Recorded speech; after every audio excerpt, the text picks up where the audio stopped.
हरि ओम ओम प्रधान पुरुषेश्वराय नमः. இது 20வது மந்திரம். போன மந்திரத்திலே பார்த்தோம்,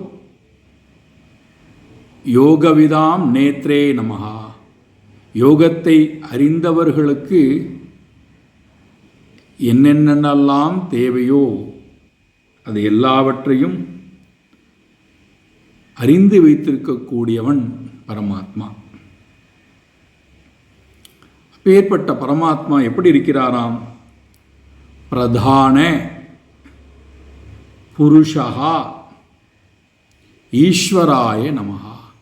பிரதான என்று சொல்லுகின்ற நேரத்திலே பிரகிருதி என்று நாம் புரிந்து கொள்ள வேண்டும். பிரகிருதி என்றால் பிர என்பது சத்துவகுணத்தை குறிக்கிறது, கிரு என்பது ரஜோகுணத்தை குறிக்கிறது, தி என்பது தமோகுணத்தை குறிக்கிறது. 3 குணங்கள் சேர்ந்தது பிரகிருதி. அதை பிரதானம் என்று சொல்லப்படுகிறது. இந்த 3 குணங்களைத்தான் விதவிதமான பெயர் சொல்லி அழைக்கின்றோம். அவித்யா, மாயா,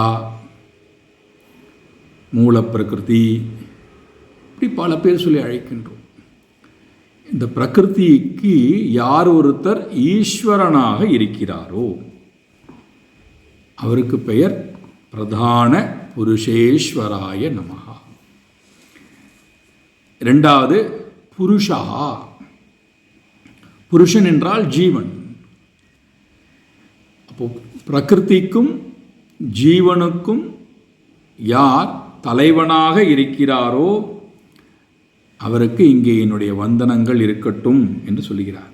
பிரதான புருஷேஸ்வராய நமஹ. ஹரி ஓம்.